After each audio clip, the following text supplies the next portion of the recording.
हम सिर्फ एक फोटोशूट करने के लिए एक बिल्डिंग के अंदर घुसे थे, लेकिन जैसे ही हमने कैमरा चालू किया, उस कैमरे में कुछ ऐसा रिकॉर्ड होने लगा जो वहां था ही नहीं। हमने सोचा कि कोई ग्लिच होगा, लेकिन जैसे ही हमने पीछे मुड़कर देखा तो वो चीज सच में हमारे पीछे खड़ी थी। उसके बाद हम उस बिल्डिंग से जिंदा बाहर कैसे निकले, ये बात हमें आज तक समझ नहीं आई। नमन को बचपन से ही फोटो शूट का और वीडियो शूट का ना बहुत ज़्यादा शौक था। उसे फोटोज क्लिक करना, अच्छी अच्छी जो जगह होती है वहाँ पे जाना, ये सारी चीज़ें बहुत ज़्यादा पसंद थी। उसका ना ये एक ड्रीम था एक हिसाब से कि मुझे बड़ा होके ना बहुत ही बड़ा फोटोग्राफर बनना है और बहुत ही बेस्ट वीडियोग्राफर बनना है। उसके इसी सपने को लेकर उसके एक बर्थडे के दिन उसके मम्मी पापा ने नमन को एक कैमरा गिफ्ट किया था, और ये कैमरा नमन की ज़िंदगी का सबसे ज़्यादा बेस्ट गिफ्ट था। ये कैमरा ना सिर्फ एक कैमरा नहीं था नमन के लिए, वो उसके लिए एक ऐसा दोस्त था जिसे नमन कभी अपने से दूर करता ही नहीं था। वो जहाँ भी जाता अपने कैमरे को साथ लेकर ही जाता। जब भी उसे मौका मिलता या जब भी उसे कोई ब्यूटीफुल सिनेरियो दिखता, वो उसे कैप्चर कर लेता। एक रोज उसे एक खबर मिलती है कि उसी के शहर में एक बहुत ही बड़े गार्डन की ओपनिंग हो रही है। उसे जैसे ही ये खबर मिलती है, वो अपने तीनों दोस्तों को फोन करके बोलता है कि मैं शाम को अपने शहर में जो गार्डन की ओपनिंग हो रही है ना, वहां पे जा रहा हूं, तुम लोग आओगे क्या? ओपनिंग का टाइम है, बहुत ही बढ़िया बढ़िया फोटोज क्लिक हो गए। अगर तुम लोग आओगे तो फिर मजा आएगी। अब उसके दोस्त भी मान गए कि भाई चलो, अच्छी अच्छी अच्छी फोटोज क्लिक होगी तो फिर चलते हैं। शाम को ठीक 5 बजे नमन के घर के नीचे उसके तीनों दोस्त इकट्ठा होते हैं। नमन अपने कैमरे के साथ और अपने तीनों दोस्तों के साथ निकल पड़ता है गार्डन की ओर। आधे घंटे का सफर तय करके ये लोग पहुंच जाते हैं गार्डन पे। 6 बजते ही गार्डन की ओपनिंग सेरेमनी स्टार्ट होती है।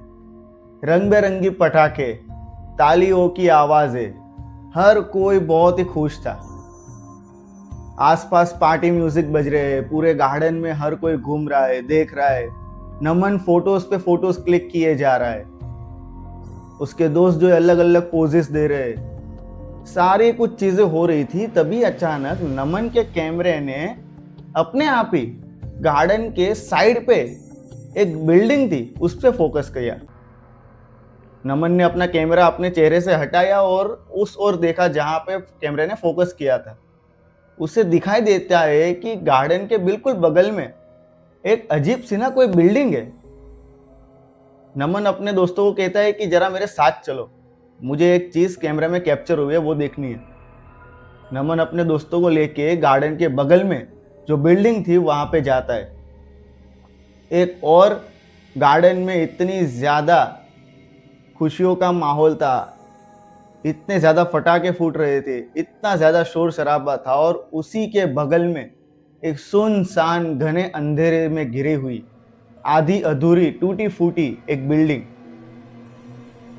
आसपास जेसीबी पड़े थे, ट्रक पड़े थे, और उन्हें देख के ऐसा मालूम पड़ रहा था कि सालों से ये सारी चीज़ें ऐसी की ऐसी ही पड़ी है।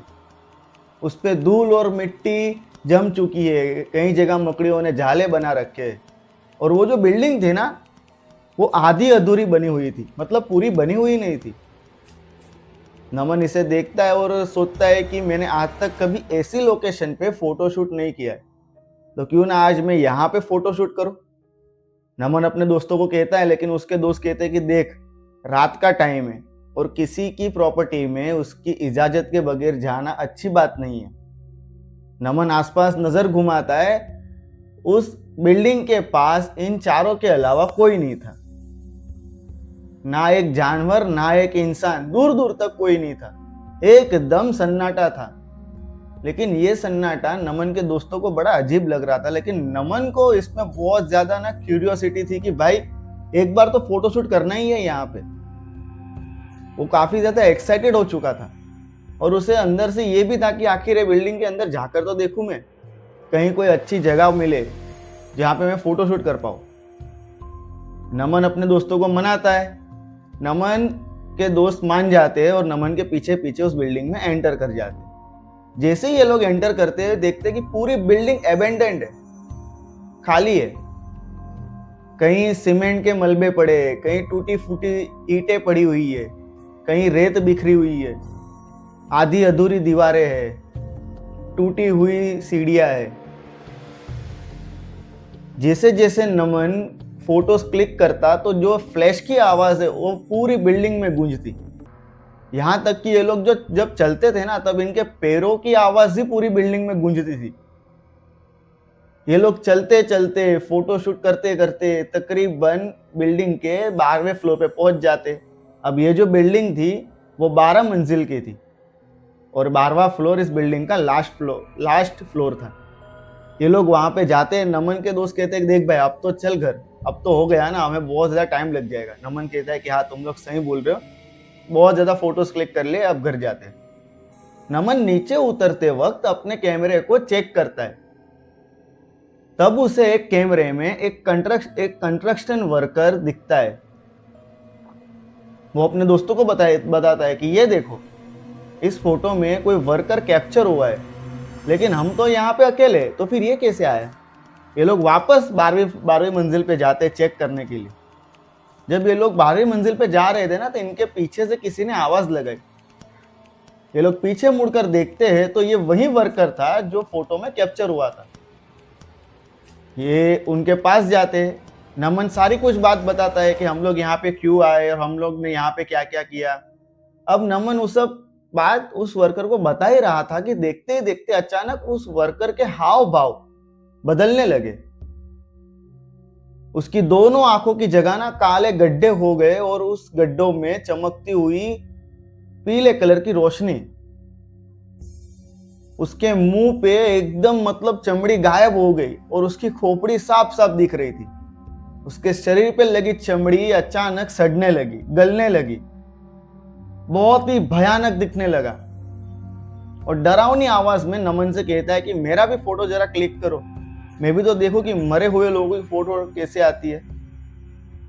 मरे हुए लोगों की फोटो कैसे आती है, ये शब्द सुनकर नमन और उसके दोस्त डर के मारे पसीना पसीना हो जाते और वहां से फटाफट भागकर नीचे आते। अभी कुछ 3-4 फ्लोर ही इन्होंने क्रॉस किए थे कि अचानक वापस वही वर्कर उनके सामने आके खड़ा हो जाता है। अब उसे देखकर इनको कुछ सूझा नहीं। साइड में जगह थी लेकिन डर के मारे इन्होंने वहां पे देखा नहीं। साइड में जो जाने की जगह थी वहां पे देखा ही नहीं। ये लोग डर के मारे वापस चले जाते ऊपर के फ्लोर की ओर। और एक ही फ्लोर क्रॉस करते हैं तो ये लोग देखते हैं कि अब तो ऊपर का फ्लोर है ही नहीं और ऊपर से वहां पे एक नहीं, दो नहीं, बल्कि कम से कम 20 से 25 वर्कर की आत्माएं खड़ी थी जो एक टक इन्हीं को देखे जा रही थी। यह भयानक मंजर देखकर नमन का ना गला डर के मारे सूख जाता है। अचानक देखते ही देखते नमन को किसी अदृश्य शक्ति ने पकड़ लिया और उसके पकड़ने की वजह से नमन वहां पे ही बेहोश हो जाता है। जब नमन को होश आता है तो वो खुद को ना एक छोटे से कमरे में पाता है और वो देखता है कि उसके पास एक दादाजी बैठे हुए और आसपास ना उस घर के लोग थे और नमन के दोस्त भी उसके पास खड़े थे। नमन कहता है कि मैं कहाँ पे हूँ, अभी क्या हुआ। उसे कुछ याद नहीं था, बस उसे वही याद था कि किसी ने उसको पकड़ा और वो बेहोश हो गया। तब नमन के दोस्त बताते हैं कि अगर ये दादाजी टाइम पे वहां पे नहीं पहुंचते तो शायद आज हमारा बचना मुश्किल था। तब नमन ना घबराते घबराते अभी अभी उस बिल्डिंग में जो कुछ भी महसूस किया ना वो सारी बात बताता है। उसकी बात को बीच में रोक कर वो दादाजी कहते हैं कि उसी बिल्डिंग के बगल में एक ज्वेलरी शॉप है, मैं वहां पे एज अ वॉचमैन काम करता हूँ। मैंने तुम चारों को उस बिल्डिंग के अंदर जाते हुए देखा, लेकिन जब मैंने तुम्हारी चीख सुनी तब मुझे समझ आ गया कि क्या है, इसीलिए मैं उस बिल्डिंग में आया था तुम्हारी मदद करने के लिए।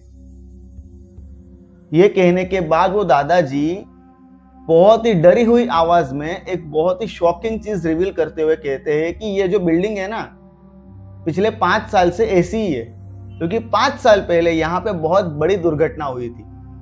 यहाँ का जो मालिक है वो पैसे बचाने के चक्कर में सस्ता मटेरियल यूज करता था और अपने वर्कर की ना सेफ्टी का कोई ध्यान नहीं रखता था। एक रोज ऊपर 12वें फ्लोर के ऊपर और एक फ्लोर था, वहां पे जब वर्कर सारे काम कर रहे थे ना, तो काम करते करते जो ऊपर का पूरा स्लैब है वो उन वर्कर पर गिरता है और उसी के नीचे दबकर 20 से 25 वर्कर तड़प तड़प कर वहीं मर जाते। उस दिन के बाद कोई भी वर्कर आके उस बिल्डिंग में काम करता तो वो हमेशा ये कंप्लेन करता कि उसे यहाँ पे भूत दिखते, उसे कोई परेशान करता है, कोई धक्का देके गिरा देता है। इस बिल्डिंग का काम उस दिन के बाद कभी शुरू ही नहीं हुआ और इस हादसे के बाद जो इस बिल्डिंग के मालिक है वो काफी मिस्टीरियस तरीके से गायब हो गए। आज तक पता नहीं चला कि वो कहाँ गए। इसीलिए ये बिल्डिंग को ऐसे ही छोड़ दिया गया, यहाँ पे कोई आता जाता नहीं है। अब ये बात सुनकर नमन और उसके दोस्त बहुत ज्यादा घबरा गए। उन दादाजी ने इन चारों लड़कों को सेफली उनके घर पहुंचा दिया। इस हादसे से उभरने में नमन और उनके दोस्तों को कम से कम 4 से 5 महीने लग गए। उस दिन के बाद ना नमन ने कभी अपने कैमरे को हाथ तक नहीं लगाया, क्योंकि उसे डर था कि कहीं वो मैं कैमरा ऑन करूंगा और वापस वो भयानक चेहरा कहीं मुझे दिख ना जाए।